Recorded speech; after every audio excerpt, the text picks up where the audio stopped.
Pinocchio.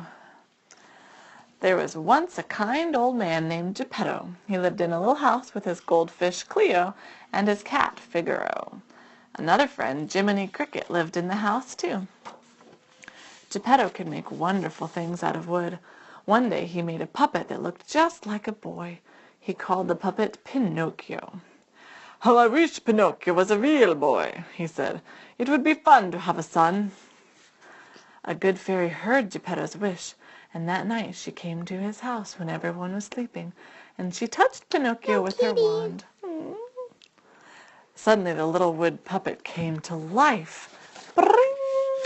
And what did Pinocchio do first? He tried to take Cleo out of the goldfish bowl. "No, no, Pinocchio!" cried Jiminy Cricket. "Put that fish right back!" He said, "No, no!"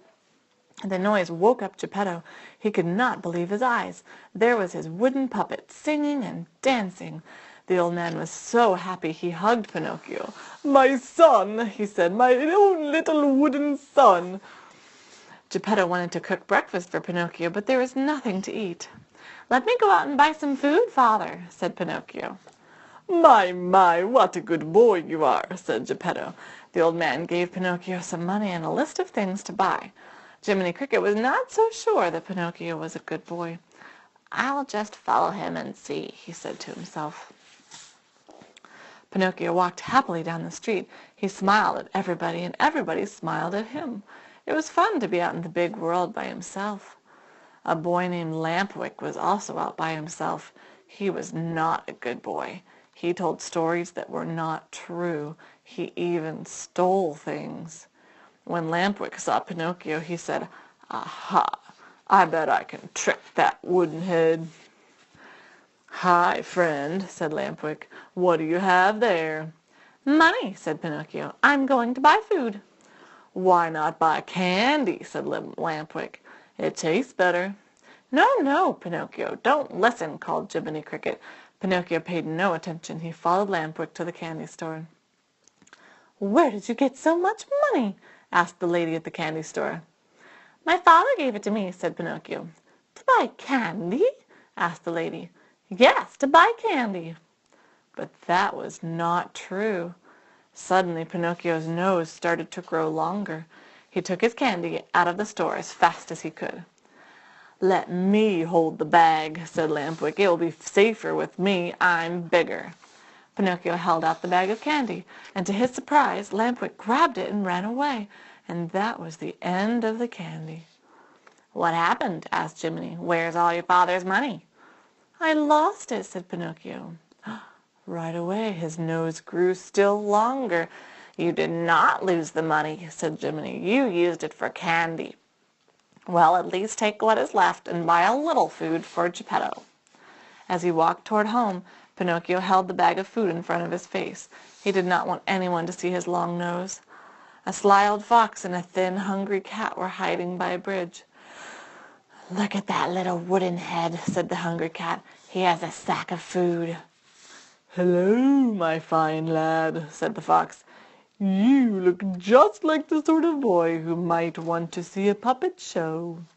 "A puppet show?" cried Pinocchio. "Oh, yes, I certainly would. How can I get in?" "I have a ticket," said the fox.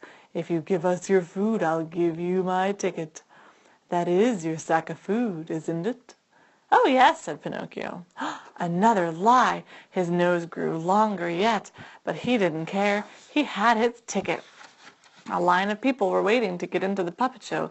They got mad at Pinocchio when he bumped them with his long nose. "Better not tell any more lies," said Jiminy Cricket. "You already have too much nose for a puppet your size." Step up, called the man waiting at the ticket stand. Pinocchio stepped up. He gave the man his ticket. "This is no ticket," said the man. "It's just a piece of paper. Go away, little boy, and take your long nose with you." Oh, poor Pinocchio. He had no money, no food, no ticket. He sat down on a box and began to cry. Just then a man peeked out of the tent. It was Stromboli, the puppet master. My, said Stromboli. "A puppet without any strings. Can you do anything but cry, little puppet?" "I can dance and sing," said Pinocchio. "Show me," said Stromboli.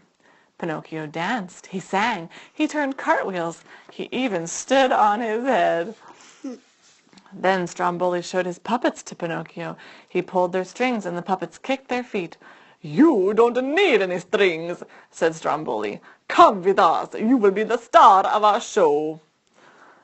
"Don't listen, Pinocchio. Go home to Geppetto," said Jiminy. But Pinocchio did not want to go home. He wanted to be a star. The show started and Pinocchio began to dance. "Look, no strings!" he called, and everybody cheered. But no, the other puppets had strings. Pinocchio's long nose got caught in those strings. He crashed to the floor, and everybody started to laugh. Suddenly Pinocchio was very unhappy. He did not like to have people laugh at him. "I'm not such a great star after all," he said. "I want to go home to Geppetto." "Oh, no, you are not going home," said Stromboli. "You belong to me now. This bird cage will be your home, my little long-nosed friend." "Help!" called Pinocchio from inside the cage. "Let me out!" But the puppets could not help. They could not move unless someone pulled their strings. Jiminy could not help either. He was too small. But he could get help. Jiminy ran quickly to Geppetto's house. "Geppetto," he called, "you must come save Pinocchio. Stromboli, the puppet master, has put him in a cage." "My poor Pinocchio in a cage?" said Geppetto. The old man followed Jiminy down the dark street. He was carrying a lantern in one hand.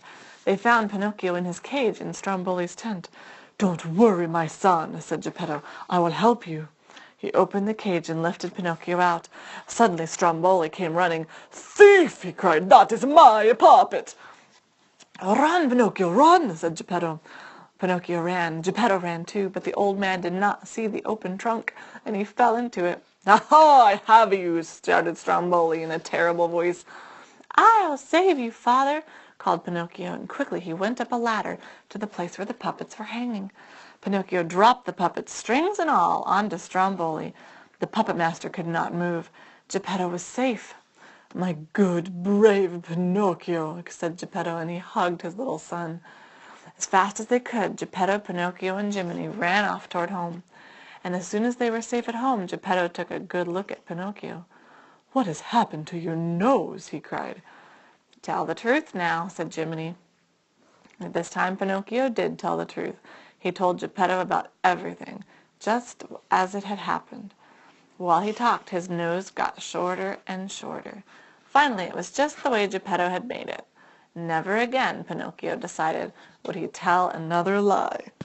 The end.